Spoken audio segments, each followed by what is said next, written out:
We're in Sentosa Cove, a 3-bedroom apartment overlooking the sea.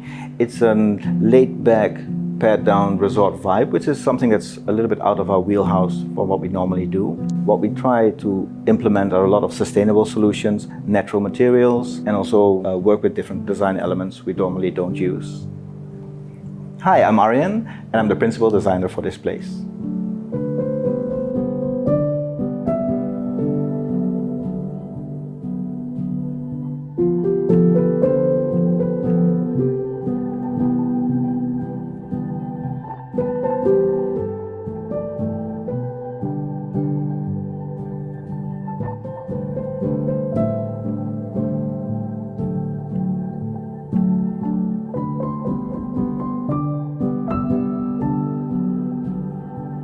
The apartment is a 3-bedroom, 2-bathroom apartment, but it's kind of wedge shaped. So from a layout point of view, it is a little difficult to make sure that we can get like straight lines and focal points.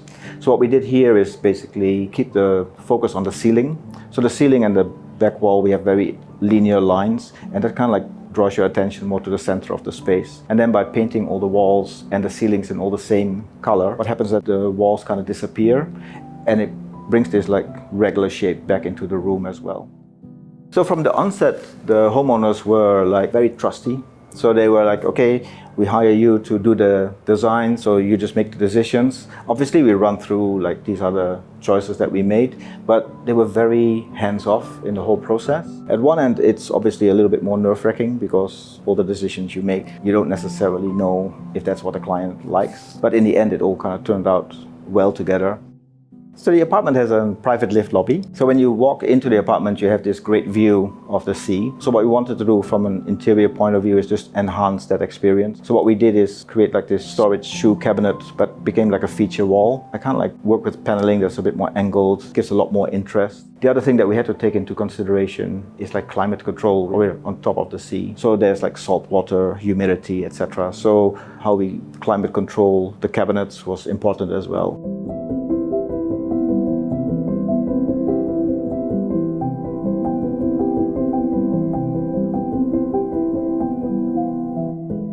So when you enter the living spaces, first we have the dining area. It's actually kind of like the tapered end of the room itself. So I wanted to add a little bit of dimension on the back wall. So what we did is carve a little arch niche into the back wall itself. I envisioned that to be lined with like a wallpaper. The homeowners picked like this bolder color flower pattern just to inject a little bit more color into the space, which then I tried to tone down a little bit with what we're putting in front of it from the furniture point of view.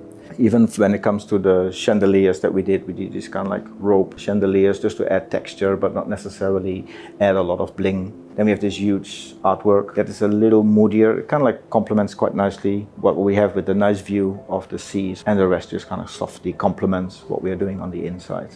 And then for the dining table, I opted to kind of have a recycled base, which are like sleeper tracks. Then for the top, instead of using wood, we're actually using a pyrite. So the pyrite is kind of like a metal that has a bit of a bronzy brass kind of a finish. It nicely contrasts with all the other elements that we're putting in the room. Then when we move into the living space, I wanted to still do a feature ceiling. But what we did is keep the ceiling symmetrical and straight. So that kind of gives the whole shape and proportion to the room itself. We did this kind of rattan wood pattern on the ceiling, kept it in a square that kind of like is the same size as the custom rug that we made. And then we anchored it with a big coffee table, which is a piece that is hand-carved and gives a nice statement. It sits on the rug that is actually a recycled PET materials.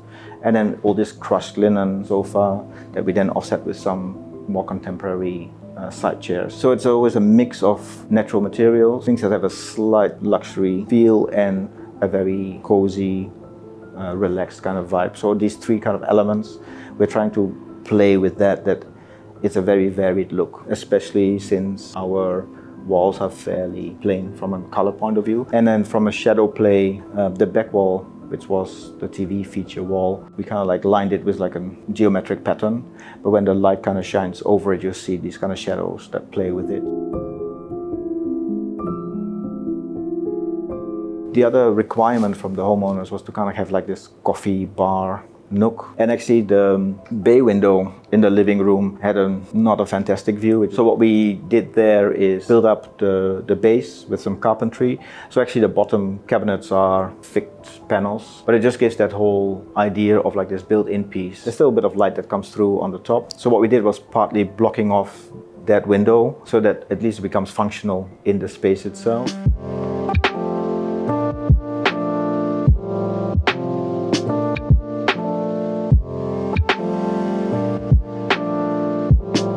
So the other areas we had to obviously dress would be like the balcony. Designed the balconies to be also like an extended living space. At the end of a long day, you can kind of like laze and enjoy the sea breezes. And then to block out a little bit of the view, we kind of used tall plants just to create a little bit more privacy, but also to help to direct the view back again to the sea.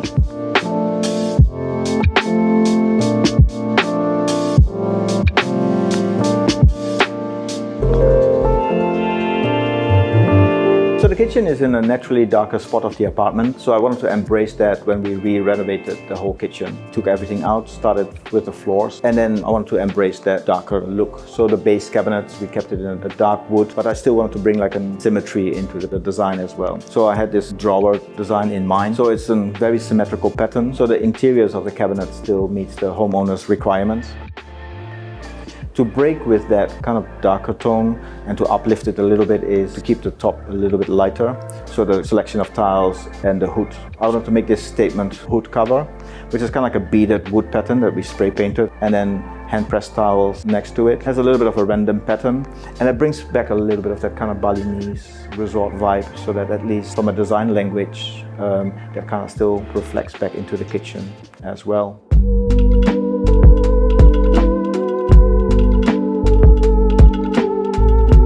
So for the primary bedroom, there were a lot of requirements. There's a lot of utilities that have to run through the space. But then for the homeowners as well, they just needed a lot of elements in. So a walk-in wardrobe, additional storage, vanity. So what I proposed was to reorient the bed. So the bed is kind of floating in the room. It kind of like maximizes the view out to the sea. And it also kind of helps me to divide the space a little bit better. So we had to custom a headboard panel that kind of like embraces the bed. Because part of the ceiling had to be lower because of all the aircon ducting and etc. that had to go through. Where the bed area is, then I was able to raise the ceiling to maximum height, and then I added that with a little bit of wallpaper detail just to kind of anchor that whole space in.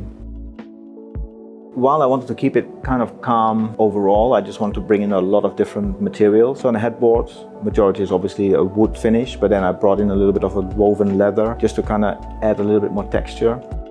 So to break with the carpentry look, I lined the doors with like a cork and a gold leaf wallpaper, also a natural material and just something that kind of like softens the whole look. Then for accents, we had a carved bed frame, and then we had this tribal rug that was kind of like woven with like leftover pieces of wool that they kind of like repurpose.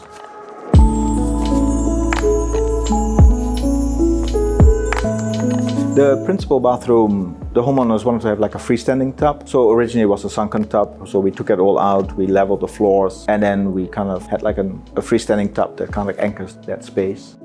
We keep a very simple tile patterns and a very simple color pattern as well. I would then push the accent more onto the vanity. So I wanted that rounded curved wall for the vanity. So there's actually even storage above the WC, which we cladded in the tile. So when you look into the space, it just feels a bit more streamlined, but there's a lot of hidden storage as well. The tile choices, we worked with like a mosaic just to have a little bit of that hand cut feel in the tiles, give a little bit of a dimension and a bit of texture. And then the floor and the wall tiles are actually kept in the same finish. And then we are embracing the outdoor feel because you have quite a lot of windows, and then we can have like plants, etc. there. So it kind of has that outdoor, indoor feel for the bathroom. In contrast, for the common bathroom, we didn't do that much. We kind of kept the original tiles and the floors. We just added another vanity, a little bit more storage to maximize the space in that bathroom in itself.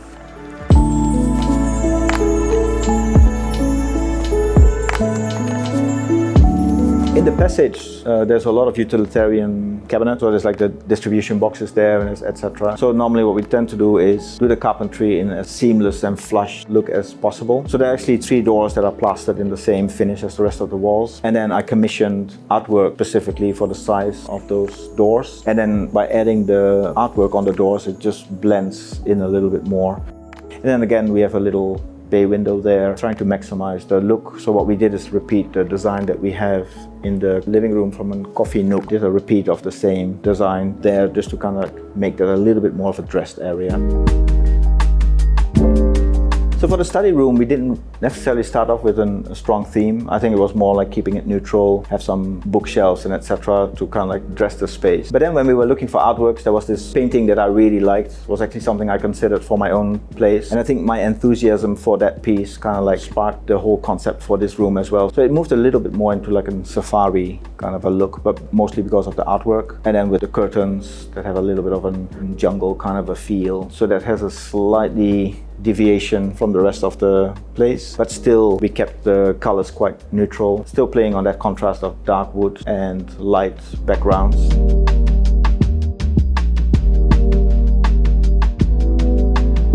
And for the common bedroom, which is like a guest room, the layout is not ideal because one side is a bay window, the other side is the balcony. So you don't really have like a proper anchoring wall for the furniture. The requirement was to have at least like a queen size bed. We didn't really want to put it under the bay window. Also, we wanted to maximize the view. Actually, the bay window has one of the nicer views on the marina as well. It actually works quite nicely. So you have like a quite nice view out of the bed itself.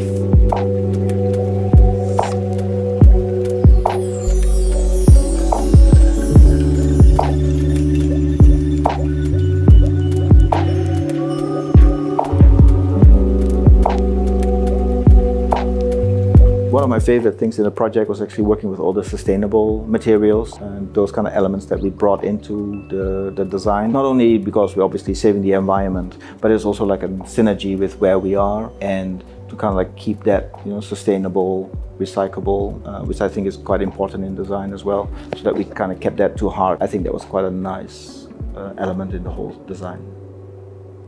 Sounds a bit serious.